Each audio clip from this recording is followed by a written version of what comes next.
According to renowned filmmaker Dinesh D'Souza, the Democrats have a new way of cheating in the election, and they're planning to unleash this new way of cheating in November of 2024. In fact, they might already be putting this plan into action. We are going to talk to Dinesh in a mind-blowing interview today.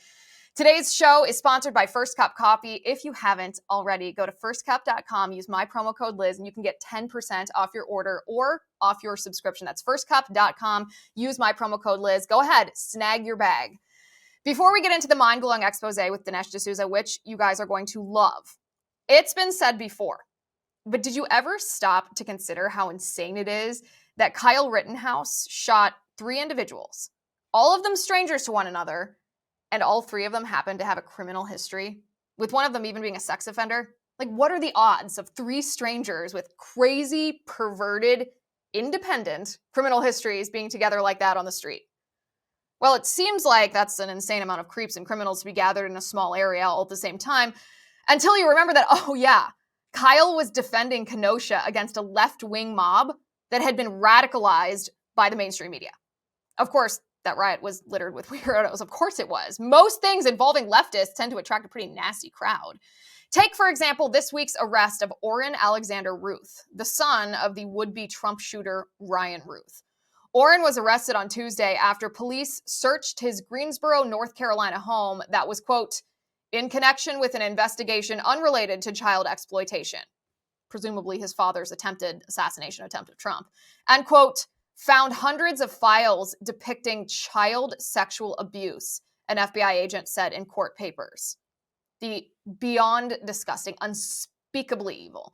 According to Blaze Media, investigators said the images were found on a Samsung Galaxy Note device in the man's primary bedroom, as well as another Galaxy Note device. Prosecutors say they were able to obtain evidence of a conversation in which Orrin Ruth, the son of Ryan Ruth, sought to purchase child pornography.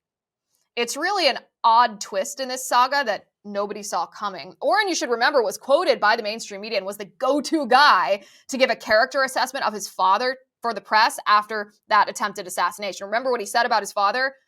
Well, he said his dad was a hard worker who hated President Trump like, quote, every reasonable person does, while also adding, quote, I don't like Trump either. He then went on a tangent about the state of the U.S. politics, and he quoted South Park or something. In other words, the son sounded just like his father, who sounded like an indoctrinated leftist activist, who sounded exactly like the talking heads in the mainstream media. Well, if it turns out that these allegations are true, and they sound true, the son is also an evil pervert. Which, again, maybe isn't all that surprising. It seems clear that he and his dad are radical leftists. Radicalized people who follow any extreme ideology have a disordered view of the world. Having a disordered worldview leads to disordered actions, which leads to disordered behavior that normal, clear-headed people find repulsive and grotesque, such as attempting an assassination attempt or having child pornography on your computer. Now, some have speculated that maybe the FBI or the deep state planted this material on Orrin's computer. And that sort of questioning, the refusal to accept the narrative, that's a good thing. We shouldn't just believe the authorities automatically. We know for a fact that the Department of Justice lies for political and self-protecting purposes all the time. But that doesn't seem to pass the smell test here, and here's why. For starters, why would the Department of Justice want to do that? His dad already confessed to the crime via a letter and by offering people a bounty if they successfully kill President Trump. It's not like the son would need to be flipped to extract a confession, and this is the way the Department of Justice would try to coerce him into doing that. No.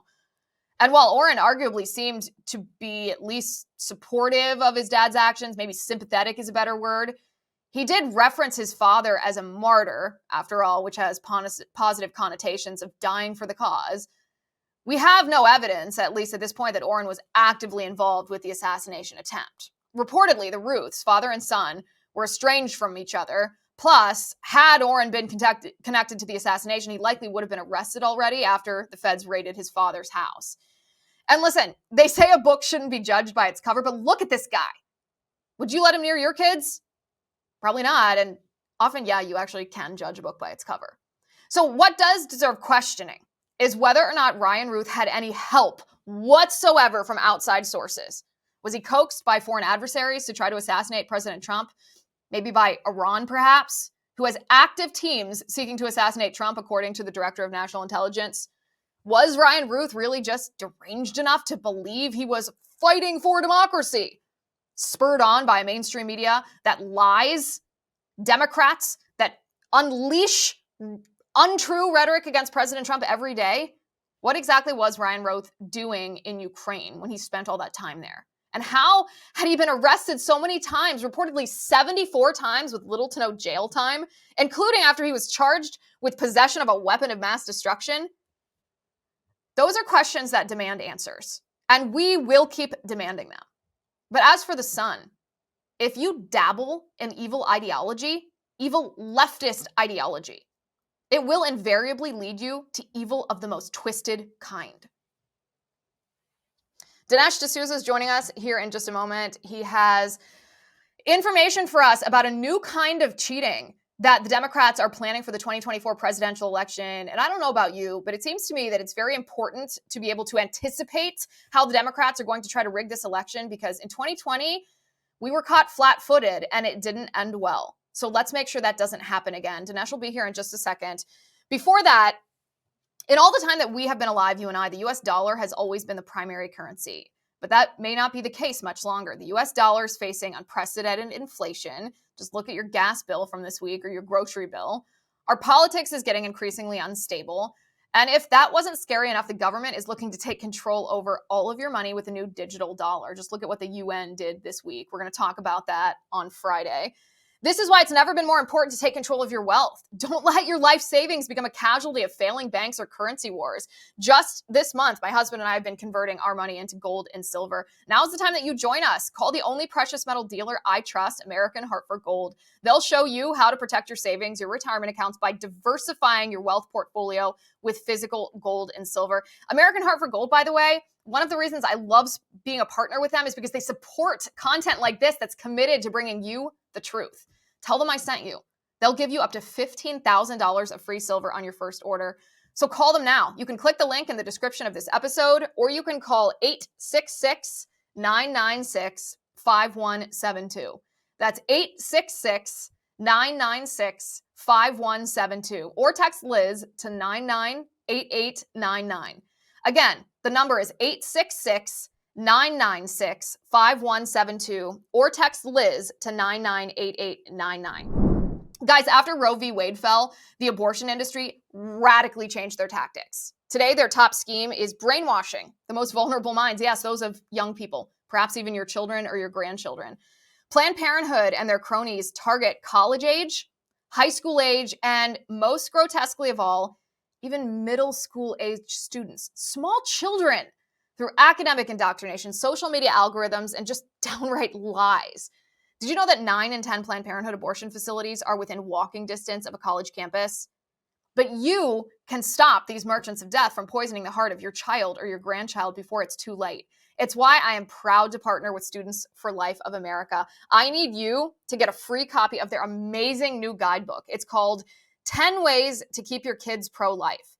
Go to studentsforlife.org/Liz right now. This booklet gives you step-by-step instructions to ensure that your young loved one doesn't get ensnared by the pro-abortion left, or worse, abort their child. Students for Life is the only national organization galvanizing the next generation to stand against the evils of abortion. Go to studentsforlife.org/Liz to get your free guidebook now. That's studentsforlife.org/Liz. With me now is filmmaker extraordinaire Dinesh D'Souza. Dinesh, good to see you. Liz, it's a pleasure. Thanks for having me. All right, Dinesh, your new movie, Vindicating Trump, opens on Friday. So we're T-minus 2 days until this opens. It's theatrical release all across the country, 800 theaters. Amazing to be back, I'm sure, after COVID into theaters. Everyone, go get your tickets. You can go to vindicatingtrump.com. Just type your city in. You can get find a theater near you, get your tickets.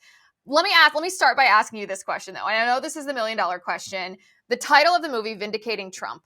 Will Trump be vindicated? What do you see happening in November?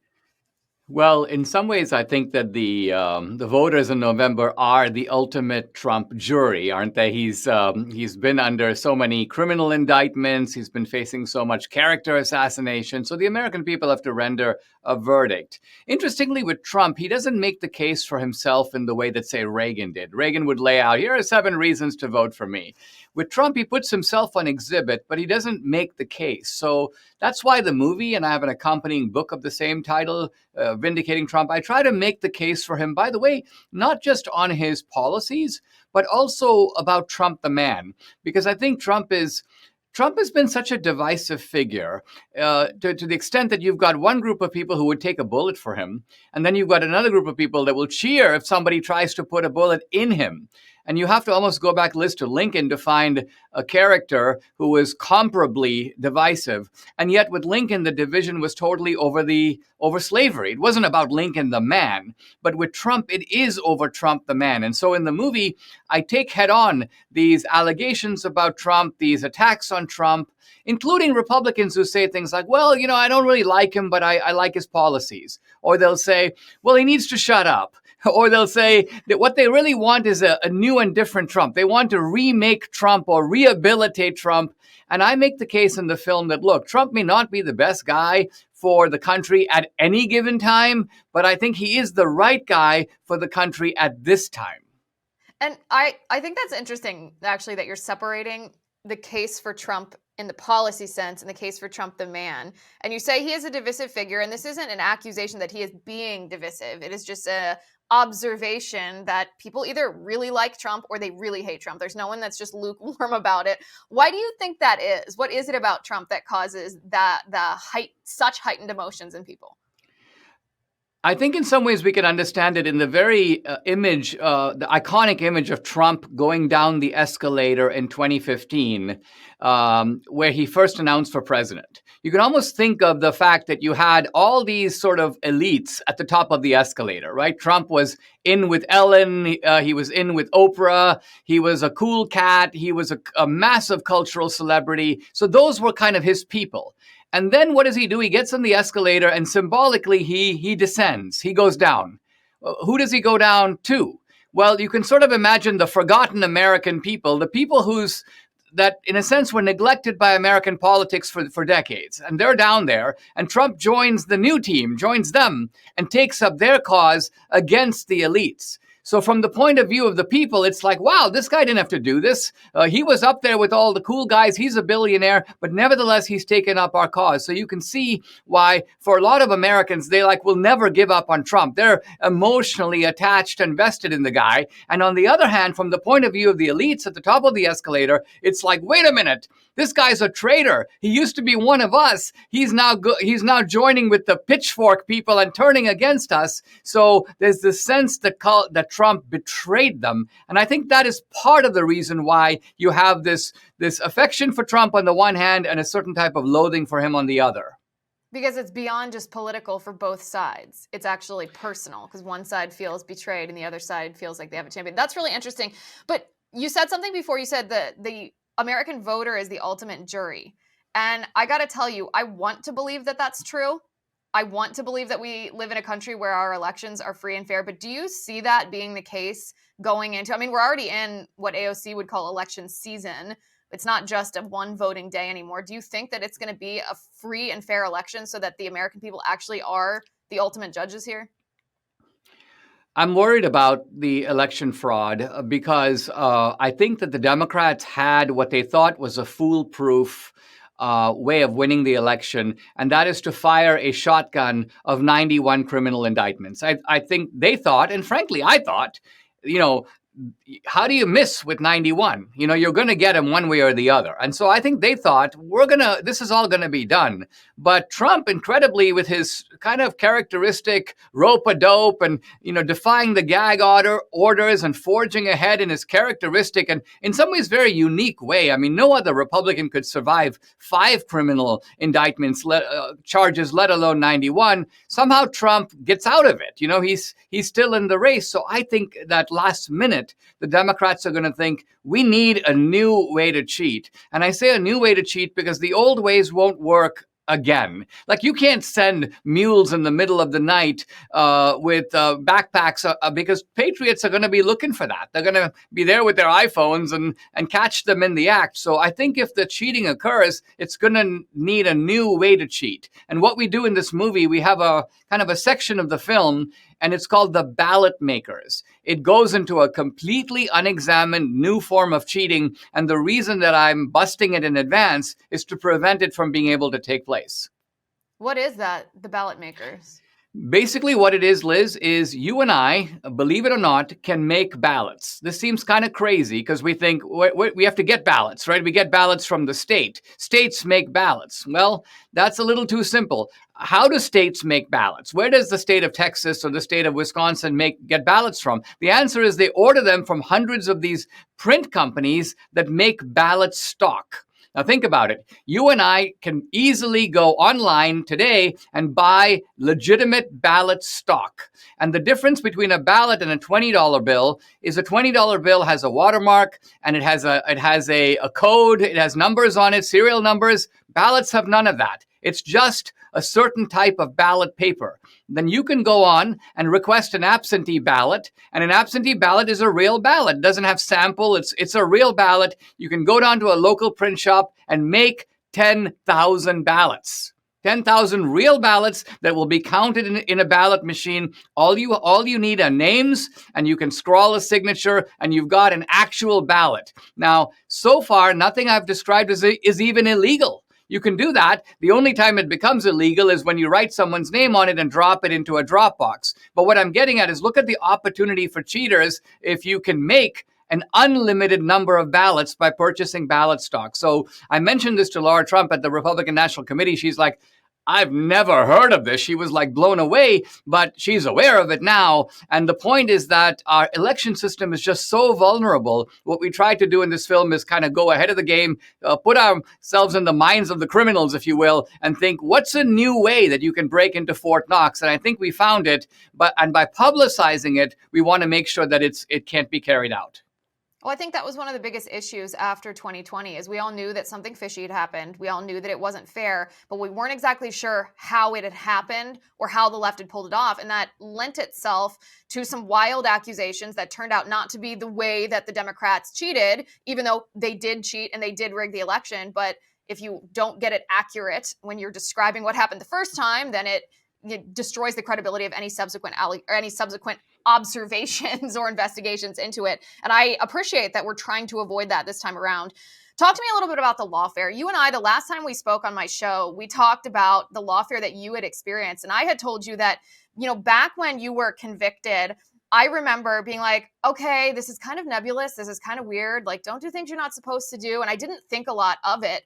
And now looking back at that, I feel like it's a huge mea culpa moment for me because I view what happened to you under the Obama administration as one of these watershed moments where lawfare was aimed at a political enemy by a sitting administration, of course, a sitting Democrat administration. They were targeting you because they didn't like what you were saying about Barack Obama and about Hillary Clinton and using the law to try to stifle your free speech and your participation in our republic.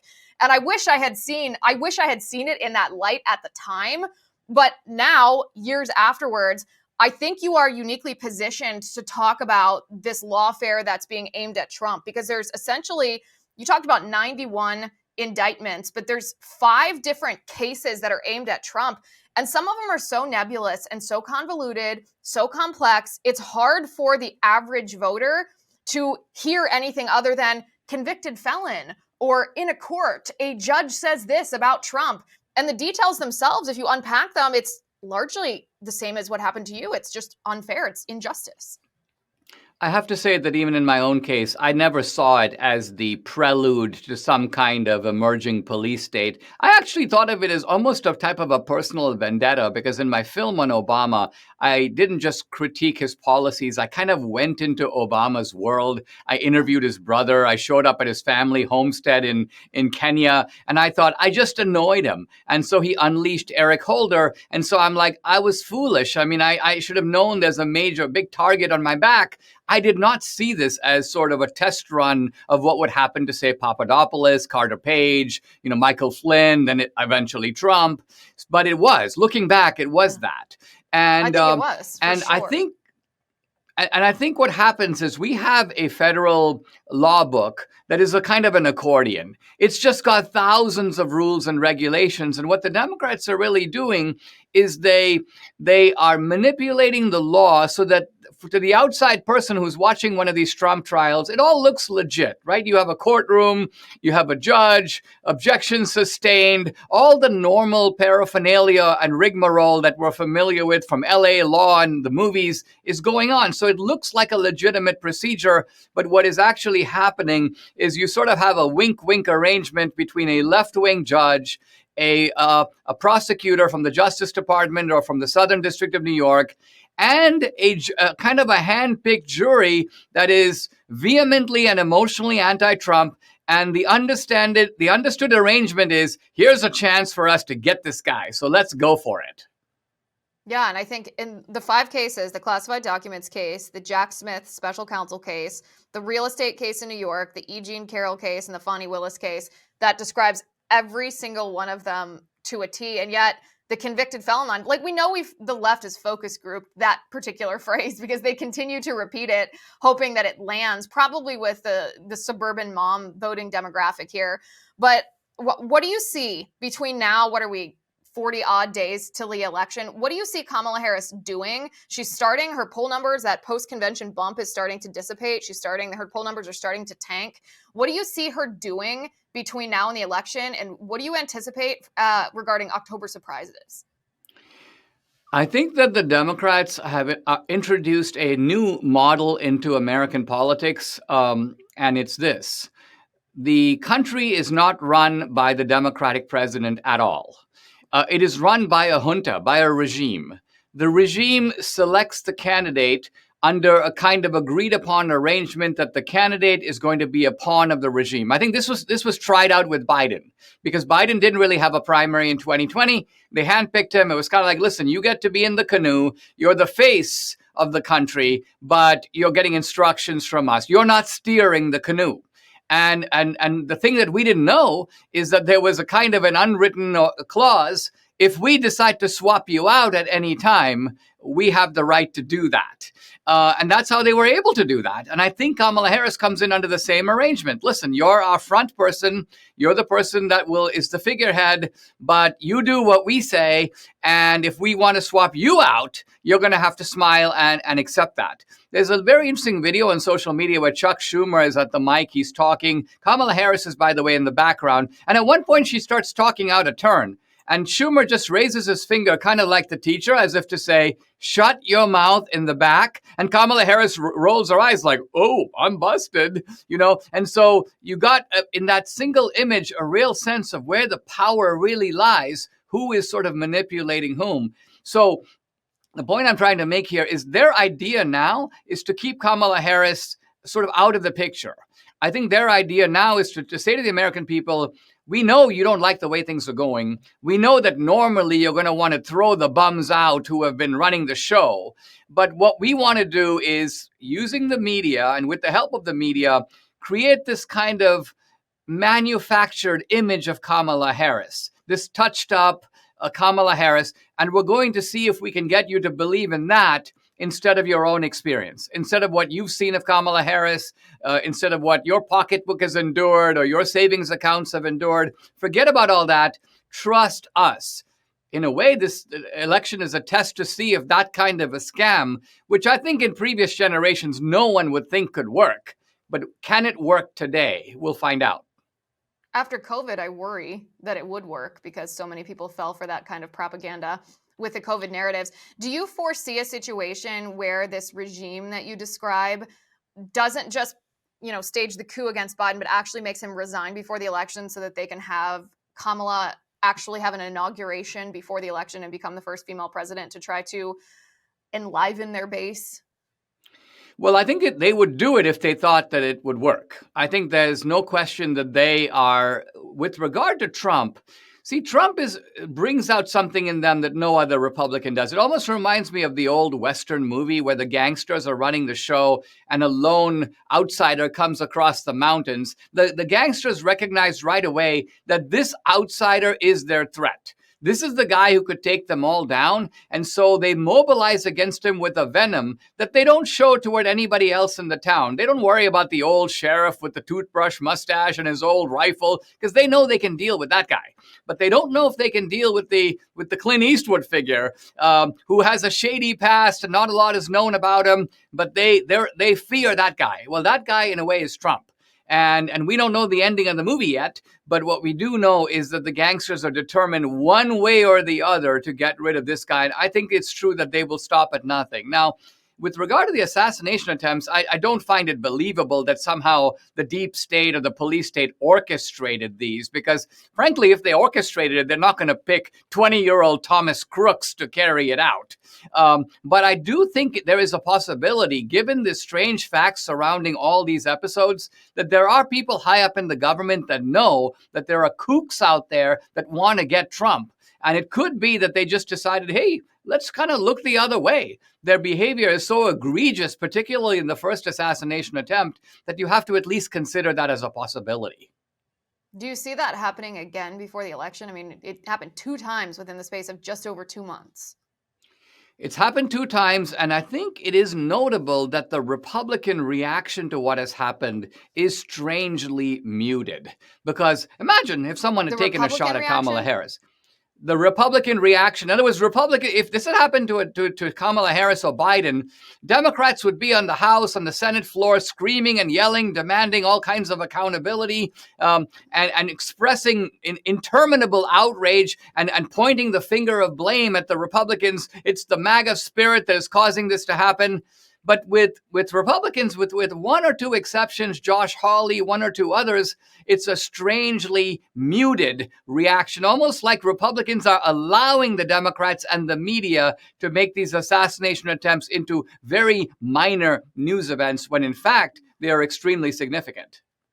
Yeah, that's interesting. I actually hadn't thought of the congressional aspect of it. You're absolutely right about that. Guys, make sure that you go to vindicatingtrump.com. Get your tickets. This movie opens in 2 days. It's going to be phenomenal. A new kind of cheating we have to anticipate before it happens in order to prevent it. Dinesh D'Souza, thank you for being on the show. I appreciate it. Liz, always a pleasure. By the way, what the heck is Ukrainian President Volodymyr Zelenskyy doing in Pennsylvania, touring a munitions factory? Zelenskyy, let me tell you, is on a suicide mission, and we're going to break down exactly how that impacts you in just a moment. The radical left keeps talking about court reform. I don't know if you've noticed this. The radical left wants to eliminate the court's conservative majority by packing the Supreme Court with their own hand-picked justices so that they can get the political outcomes that they want, that they know we the people don't want. Even President Biden has gotten into the act by making reforming the court one of his final priorities before he leaves office. But don't be fooled. Their end game is really just packing the court. At First Liberty, they call this assault on the court what it really is, a Supreme Court coup. A Supreme Court coup. These people, they want to completely decimate our judiciary. They just want to put their hand-picked activists on the bench. And the frightening thing is that come January, their plan could become our nation's reality. Simple majority votes in the House and the Senate, combined with the president's signature, could turn this plan to pack the courts into law. But right now, if you and I unite our voices, if we take action together, we can put a stop to the radical left's plan to take control of the Supreme Court. The future of the court, of preserving an independent judiciary, is literally in our hands, yours and mine. If we lose the court, make no mistake, we will lose the country. That's why we're taking action, and we need you to join us. With 1 million patriots like you standing for the Supreme Court, we can safeguard the independence of the judiciary, just as the Founding Fathers intended. And by saying no to the left's Supreme Court coup, we can secure the blessings of liberty and protect the future of our constitutional rights for our children and our children's children. Go to supremecoup.com/Liz. That's supremecoup.com/Liz to learn how you can help stop the radical left's takeover of the Supreme Court. That's supremecoup.com/Liz. It's somewhat easy to forget, but the war in Ukraine is still raging, and as it does, the US inches perilously closer and closer to World War III. Since Russia invaded Ukraine in January of 2022, a combined 1 million individuals have died on both sides of this conflict. The United States, meanwhile, has sent $55.7 billion, that's your money and mine, in military assistance to the Eastern European country. And Congress has approved upwards of $175 billion in both aid and military assistance to support the Ukrainian government headed by Ukrainian President Zelenskyy and its allies. So the U.S. is essentially footing the bill for this war in Ukraine. And if Ukraine has its way, we will probably be paying for it for quite some time, possibly even with American soldiers. On Monday, Ukrainian President Volodymyr Zelenskyy took time out of his very busy schedule to make a de facto campaign pit stop for Vice President Kamala Harris at a munitions factory in the Keystone state of Pennsylvania, all the while begging for the cash flow to keep on coming from Uncle Sam. Zelenskyy, alongside Governor Josh Shapiro, signed bombs in the name of democracy, of course. It was essentially a tacit endorsement for Kamala Harris, who wants to keep that gravy train flowing for Ukraine just as long as she possibly can. Zelenskyy's trip, by the way, was paid for in part by the good old American taxpayer, you and me, in case you're wondering how he afforded such a trip in the midst of a war so expensive that he requires us to pay for that war. Now, you would think Zelenskyy wants his country to win the war, right? But have we stopped to think about what does that actually mean to Zelenskyy? Has anyone bothered to investigate or even ask Zelenskyy for a definition of victory? Well, it doesn't seem like anybody's interested in that, at least on the side of the left or the mainstream media. What does winning for Ukraine actually look like? Except from Republican Senator Lindsey Graham of South Carolina, we do have an answer to this question. He's repeatedly said, we need to get rid of Putin. Talk about inviting World War III. If I'm Putin, I view America subsidizing Ukraine's military as war between Russia and the US. And then top it off with American senators talking about unseating Putin. How do you think Putin is going to react? But maybe World War III is exactly what Zelenskyy wants. Because the one politician who has said it's time to end the war, yeah, that's right, Donald Trump, that's the politician Zelenskyy criticizes. Zelenskyy hacked President Trump, calling he and Senator J.D. Vance inept and radical. Isn't it funny how they use the same words that should be used to describe themselves as an insult for their opposition? This is what Zelenskyy claimed. This is his quote. My feeling is that Trump doesn't really know how to stop the war, even if he might think he knows how. With this war, oftentimes, the deeper you look at it, the less you understand. Isn't that funny? Of course, we the people, we can't understand it. Only Zelenskyy has to tell us how to think. An interesting comment to make, considering that under Trump, the world was at peace, a peace not seen in generations. In fact, Trump was remarkably good at foreign policy. And Zelenskyy should remember that Russia invaded Ukraine under President Barack Obama, and then again under President Joe Biden. When Donald Trump was in office, Putin dared not go near Ukraine. Trump negotiated the Abraham Accords as well, forced NATO countries to pay more of their fair share, and effectively wiped out ISIS. So the idea that Trump wouldn't know how to negotiate an end to this Ukraine war seems a bit preposterous, and I suspect Zelenskyy knows that. Well, it only seems preposterous if you've already written off negotiations to end the war altogether, and I think that may be key here. It appears that Zelenskyy already has written off negotiations. The Ukrainian leader went on to blast J.D. Vance, Trump's running mate, saying that he was, quote, dangerous, and that Vance's message seems to be that Ukraine must make a sacrifice. But I believe Zelenskyy said that we have shielded America from total war. Yeah, right. First of all negotiations require sacrifice. Countries who are losing wars, as Ukraine arguably is, or who are in a stalemate, which Ukraine is at best, don't quite have the leverage at the negotiating table. Hence, sacrifices of some sort are required if you value human life. So yeah, Ukraine should have made concessions to Russia a long time ago. Not because Putin is morally correct, he's not, but because 1 million people have died. And Ukraine is never going to win outright unless they concede some land and put a stop to this war. But you have to want to put a stop to a war to put a stop to a war. Otherwise, what Zelensky's doing is he's asking of the world a suicide mission funded by us. It's outrageous. It's anti-humanity. And now Zelensky's here in the United States to coerce you and I to be part of this suicide mission. On Thursday, he's going to the White House to present the Biden administration with what he calls a victory plan. Sources say that a key part of the plan hinges upon the U.S. giving Ukraine permission to use long-range missiles to fire into Russia. The Kremlin has said that if that happens, then Russia would consider itself at war with NATO. And can you blame them for thinking that way? It's actually rational thinking. If Russia attacked a NATO country, then the US would have boots on the ground against a nuclear superpower. But for some reason, Zelensky says that if the US doesn't go along with his so-called victory plan, then the US will find itself in a very long, protracted war. What? So here to break it down, from the dossier, if you don't subscribe on Substack to the dossier, I highly recommend that you do. He's one of my favorite journalists because he's correct about his reporting and he's honest. It's Jordan Schachtel. Jordan, good to see you. Hey, Liz. Great monologue. Thanks for the intro. Okay, Jordan, tell me what's going on here, because it seems obvious that when you start a war, you should have a goal in mind and a way to achieve that goal being victory. And I don't believe that they don't have one. I think that they're not revealing it to us. Am I wrong? Yeah, geopolitically speaking, they're in an increasingly more untenable position. At the beginning of this war, it's probably the best chance to negotiate for peace.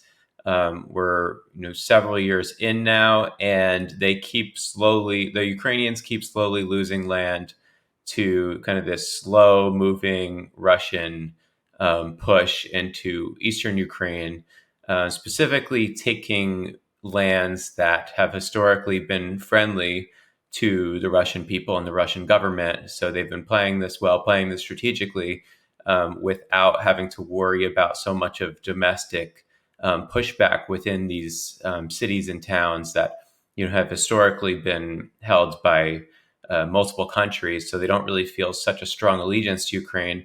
I mean, it's such a different situation. Like you find all of these modern historians and pundits and think tankers all using the World War II analogy, but it's such a different situation. You have this nuclear powered borderline superpower versus an impoverished country of people who have very similar ethnic and historic descent and ancestry. So it's a completely different situation. And what I find is that, unfortunately, the leadership in Ukraine has totally failed their people. Zelensky, in particular, I have a couple thoughts on him. Because his position is so ridiculous. He wants to take back Crimea, which has been in Russia's hands for a decade now, and the people of Crimea don't want that. So, how exactly would that occur? And you have all these weird problems with this maximalist position that Zelensky's taking, and I think he's serious about it, which is alarming. And if he's serious about a position of no concessions ever, then the war is going to continue in perpetuity. And my second thought on this is that Zelensky doesn't really have much control over his own country's affairs. He's kind of surrendered the economy to outside forces. What happens in war is that, the economy takes a huge hit. He's had to take out all these loans, and he's very much beholden to kind of this Western coalition on Wall Street and in Washington. So who's really calling the shots? What I agree with you that economies take a hit. So during war, that's obvious. That's happened in every war that I can ever think of. But what do you mean he took out loans and he's not being controlled? Or he's not in control, someone's controlling him? Right. So at the onset of the war, and of course this goes back many years and decades, the history of the conflict. But at the onset of the war, the Ukrainian National Bank and the Ukrainian currency took a huge hit. And they were in dire straits immediately. They were already in a really bad position. Ukraine is one of the top 3 poorest countries in Europe. So you're already in an awful position. And then you have people like BlackRock coming in and kind of buying up their nation state, essentially, and granting them loans. Arguably, they needed these loans. BlackRock came into Ukraine and bought up significant pieces of the Ukrainian economy. I don't think that they bought the land, but the loans were made, and loans need to be paid back. And in exchange for loans, these people and institutions are going to want something. And this is kind of how superpowers and their attached financial networks control small countries. So I think that Zelensky has some autonomy, but it's much more limited than I would say the corporate media is leading on. So do you view him the way that we all probably view Joe Biden at this point? That, yeah, he's the figurehead, but he's not the one. He's basically a puppet. There's someone else who's pulling the strings. I view him similar to like a Jack Dorsey when it became clear that the board of Twitter had been completely overtaken by all these other outside powerful forces.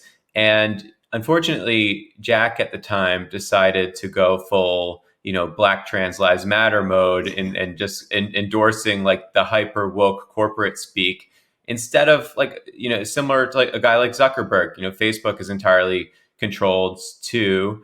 And they've chosen not to speak out. So Zelensky, I think, does not. He wants to play the game. He wants the political prestige. He wants the favors.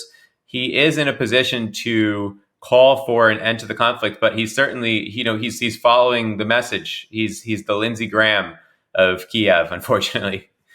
Well, well, the way that I view this is not only an anti-humanity war because what's in the interest of the Ukrainian people and the Russian people too, right? Russian soldiers aren't necessarily ideologically aligned with Putin. They don't necessarily want to die in a war with Ukraine. Some of them maybe do, I don't know, but a million people is not something to just, a million people who've died is not something to just dismiss. So not only is this an anti-humanity war, something that Ukraine can't practically, I don't think any military strategists would say, oh yeah, Ukraine's in a position where they can demand everything and not negotiate at all. That's just absurd. I view this as a globalist exercise because if the United States continues to give blank checks essentially to Ukraine, and it's not just, oh, taxpayers are footing this bill, they're printing money, which devalues our currency, then this ends up not only causing inflation here domestically, we're on the path to the US dollar being so devalued that it's going to be abandoned as the world reserve currency, which is our primary, the United States, our primary negotiating or our primary leverage in negotiations around the world. It's not because we're constantly threatening to use our military power against other countries. It's because our economic power is so strong that countries who want to keep doing business with us kind of do have to at least align somewhat with our values or not annoy us too bad. And if we lose that, then we've lost our status in the world. So I view this as the globalists trying to take the United States down without using military conflict directly with the United States unless it's necessary. Yeah, and I agree with you 100%. Ultimately, the biggest losers are the Ukrainian people who are losing everything. They're losing their sovereignty, they're losing their well-being, their families, everyone who's close to them, either physically, emotionally, spiritually. They have to be able to find a way out. And this is not, again, a Winston Churchill, the Nazis are coming type moment. It's such a historically different situation. There is no parallel to World War II. And it comes down to Ukraine's going to have to make a tough deal, and they're going to have to hope that Russia's willing to give a little back. I think that maybe Russia would give a little back under a Trump presidency. But like there's some non-starter issues like Crimea, like some other cities that, Russia probably lost 50,000 troops to win and hold. So, I totally dismiss the idea that Russia's trying to, impose a genocide upon the Ukrainian people. But if this war continues for a long enough time, Ukraine's just going to continue to lose more chunks of their country. If you have hostile forces in your lands, they're not just going to like sit around forever. They're just going to keep pushing forward. But I hope for the sake of Ukraine, really, that Trump wins and really demands that both sides get to the negotiating table. And, there's many incentives like for Russia, too, to want to end this war. Ukraine, it's obvious. But for Russia, they're not really, in an economically strong position. They have a lot of problems of their own, too. And they probably want to re-access global financial markets that no, American citizen can put $1 into Russian markets, and that has been, a significant blow to the Russian economy.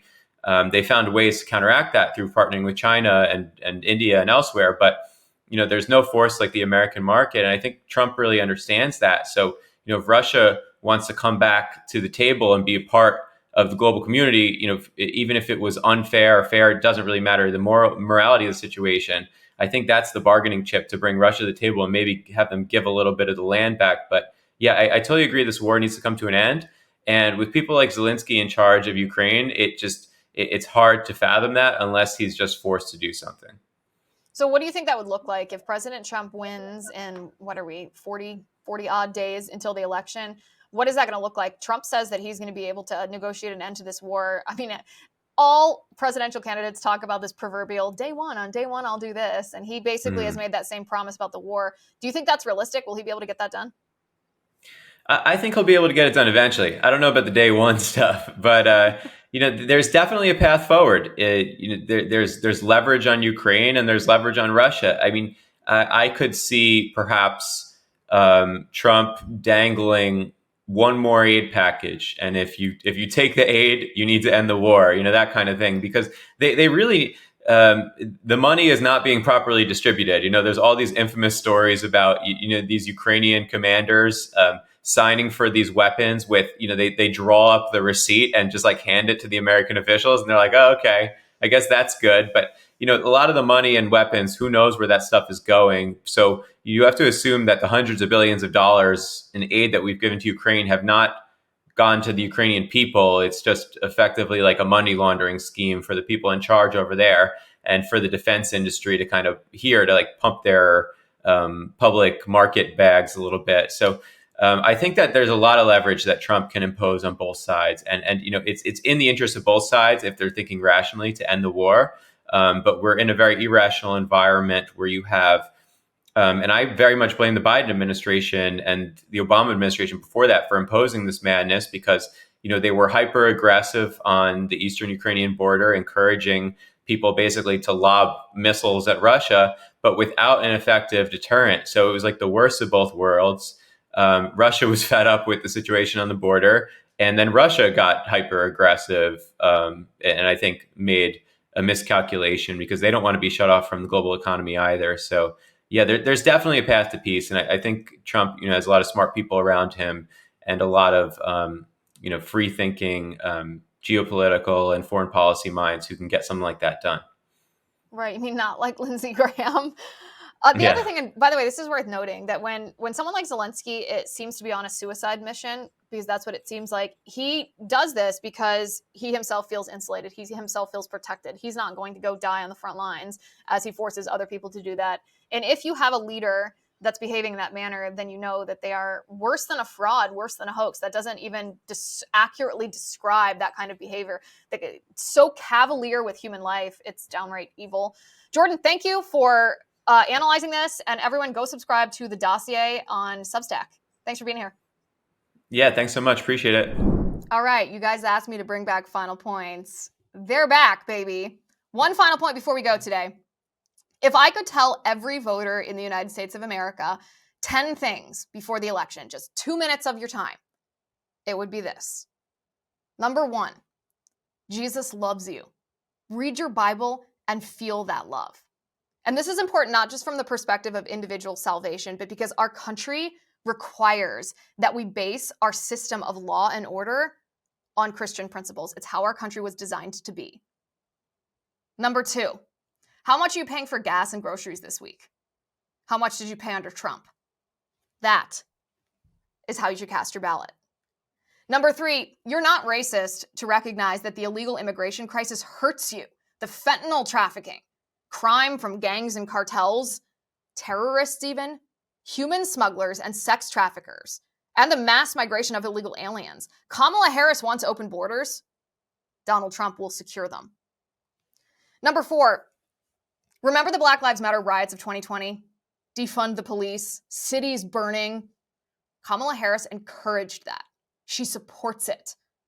Donald Trump will keep our cities safe. Number 5, a human life begins at the moment of conception.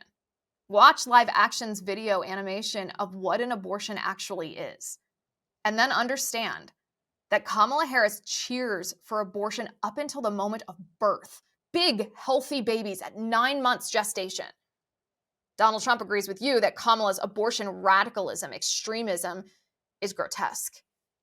Number 6, do you want to die in the Ukraine war? Do you want your son, your husband, even your daughter to die in war with Ukraine? Kamala Harris started the Ukraine Forever war. Donald Trump will end it. Number 7, Kamala Harris will force schools to allow biological men who identify as women to compete in women's sports, obliterating women's sports. Donald Trump will protect women and women's sports and spaces. Number 8, remember when Kamala Harris and Joe Biden tried to force you to get the COVID jab or else be fired from your job? Remember when Kamala and Biden locked you down, shut down your business, and forced your kids to wear masks to school? Kamala Harris stands by that. She thinks that what they did was good. Donald Trump is opposed to lockdowns and forced masking and medical tyranny. Number 9, we have a chronic disease epidemic in this country of epic proportions. Autoimmune disorders, autism, cancer, diabetes, infertility, heart disease, you name it. Big food and big pharma are to blame here, enabled by corrupt government officials who pretend to be industry regulators, but profit off of our illness. Kamala Harris sides with big pharma. Donald Trump will make America healthy again. Number 10, nothing that the media tells you about Donald Trump is true. All 5 legal cases against him, the classified documents case, the Jack Smith special counsel case, the real estate case in New York, the E. Jean Carroll case, and the Fani Willis case, are bogus. They're entirely politically motivated. The rhetoric the left and the media have deployed against Donald Trump for the past 9 years, falsely accusing him of being a dictator, an authoritarian, literally Hitler, they tell us, a threat to our democracy, claiming he'll take away your rights, oppress you, maybe even genocide you. That's all false. It's obviously false. We know what Trump will be as president because he already was president. He presided over the lowest unemployment rate for women, for Black people, for Hispanic people, for disabled people, for veterans in our nation's history. Our economy was booming. People's lives were affordable. America was respected around the world. The chaos that Trump is accused of sowing is actually a result of the inflammatory and frightening false accusations that the left is constantly feeding to you about Trump. But it's the left who has sowed division in this country to the point where 2 times now, Donald Trump has been targeted for assassination by leftists who believed the violent, frightening rhetoric from the left and the media. Do not believe it yourself. And ask yourself why the media never reports about Kamala Harris's past. The fact that she started her political career by having an affair with a 60-year-old married man when she was 29 in order to get a cushy political position, which is gross. That Kamala supports mass amnesty for the illegal aliens invading our country. That Kamala wants to take away your guns and censor your free speech if she doesn't like what you're saying. That she pressured Border Patrol to keep it a secret from you that the number of terrorists crossing the border has astronomically increased under the Kamala Biden administration. That Kamala supports abortion until birth. That she used her power when she was the Attorney General of California to target the journalist who reported that Planned Parenthood was breaking the law and selling aborted baby body parts, instead of prosecuting Planned Parenthood for their criminal behavior. That she wants to impose a wealth tax on you and price controls on the food you buy to feed your family. That her father is a Marxist professor. That she cheered the violent Black Lives Matter riots. And she was the most liberal senator in the United States Senate. We have 41 days until this election. A lot of people are going to be throwing a lot of propaganda at you to try to sway your vote between now and then. But know this, your vote matters. It matters who's in the White House as president because the 2 candidates, Donald Trump and Kamala Harris, have very different visions for what they want our country to be, what they want your family to be, what they want you to be. You know who I think you should vote for. I've made my case to you. Now go share this as far and wide as you can so that every voter in the country knows these 10 things before they cast their ballot. And that is my final point today. Thank you for watching. Thank you for listening. I'm Liz Wheeler. This is The Liz Wheeler Show.